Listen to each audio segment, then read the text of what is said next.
বরিশালে Olympic shipping ও নৌযান শ্রমিকরা বকেয়া বেতন, ঈদ বোনাস পরিশোধ এবং কর্মস্থলে পুনর্বহালের দাবিতে ১১ দিনব্যাপী মানববন্ধন ও প্রতিবাদ সমাবেশ করেছেন। শ্রমিকরা অভিযোগ করেছেন যে তাদের জীবনের ঝুঁকি নিয়ে কোটি কোটি টাকার সম্পদ পরিচালনা করা সত্ত্বেও কোম্পানিগুলো সঠিক সময়ে পারিশ্রমিক দিচ্ছে না। অবৈধভাবে ছাঁটাইকৃত শ্রমিকদের বকেয়া পরিশোধ এবং তাদের চাকরিতে পুনর্বহালের দাবি জানানো হয়েছে। দাবি আদায় না হওয়া পর্যন্ত কর্মবিরতি ও কঠোর আন্দোলন চালিয়ে যাবার ঘোষণা দিয়েছেন নৌ ফেডারেশনের শ্রমিকরা। মালিকপক্ষ শ্রম আইন লঙ্ঘন করে কারখানা বন্ধ ও শ্রমিক ছাঁটাই করেছে বলে অভিযোগ করা হয়েছে।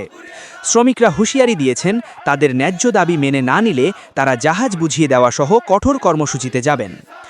বরিশাল বিভাগীয় অলিম্পিক শিপিং ও নৌযান ফেডারেশনের সভাপতি মোহাম্মদ হাশেম মাস্টারের সভাপতিত্বে বক্তব্য রাখেন সহসভাপতি Mohammad Kabir Hossain master, Abdul Kuddus master, Mohammad Ripon master, Mohammad Dulal driver, Mohammad Riaz master, Mohammad Zakir master, Mohammad Jashim master সহ নৌযান শ্রমিক ফেডারেশনের মাস্টার ড্রাইভার সহ শ্রমিকবৃন্দ মানববন্ধনে উপস্থিত ছিলেন। বক্তারা বলেন, তাদের বেতন ভাতা, বোনাস সহ ১৪ দফা দাবি আদায় না হওয়া পর্যন্ত লাগাতার কর্মসূচি অব্যাহত থাকবে। মালিক পক্ষের সাথে বারবার যোগাযোগ করার সত্ত্বেও তারা এখন পর্যন্ত কোনো সুরাহা করেন নাই। এই শ্রমিকরা তাদের কর্মবিরতি অব্যাহত রাখবে বা তাদের ধর্মঘট চালিয়ে যাবে। আমরা চাই না যে মালিক পক্ষ বিতাড়িত হোক, প্রশাসন বিতাড়িত হোক। আমরা চাই আমাদের ন্যায্য দাবি। তাদের কাছে আমরা আমাদের বেতন বোনাস অন্য পাওনাদি দাবি করছি, কিন্তু অন্য কিছু নয়। এরম না যে আমাদের দাবি দেওয়া অন্য কিছু, তা দেওয়ার জন্য তারা গড়িমসি করছে। আমাদের যে ১৪ দফা দাবি ছিল, সেই ১৪ দফা দাবির সাথে আমরা আরও একটা দাবি সংযুক্ত করছি। সেই দাবিটা হলো আমাদের অদক্ষ জিএমের পদত্যাগ।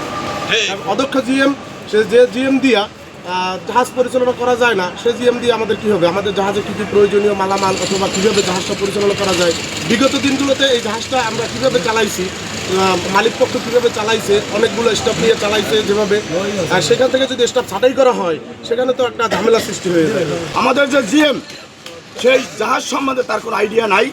নৌযান শ্রমিকরা যে কী পরিশ্রম করে, কি লাগে, সরঞ্জাম চালাইতে কি লাগে, সেগুলো তার জানা নাই। এই জিএমের আমরা পদত্যাগ চাই। এই জিএম অদক্ষ জিএম। জিএমের পদত্যাগ না হবে ততদিন পর্যন্ত মালিক পক্ষের সাথে আমরা আলোচনা বসতে রাজি। আমাদের আলোচনা হবে খোলা মাঠে, জাতি দেখবে, শ্রমিক দেখবে, দেশের সমস্ত মানুষ দেখবে, খোলা মাঠে আলোচনা হবে, সাংবাদিক উপস্থিত থাকবে এবং এটা অনলাইনে আলোচনা চলবে। আমরা ন্যায্য বলি না, তারা ন্যায্য বলে। আমরা গোপন কোনো কিছু করতে চাই না। আমরা অন্ধকারে নাই, আমরা আলোতে আসি। তারা বোকরা পরে অন্ধকারে তারা পালিয়ে গেছে। আমরা আশা করি তারা আলোতে আসুক, আলোতে কথা হবে, আলোতে সবাই জানবে।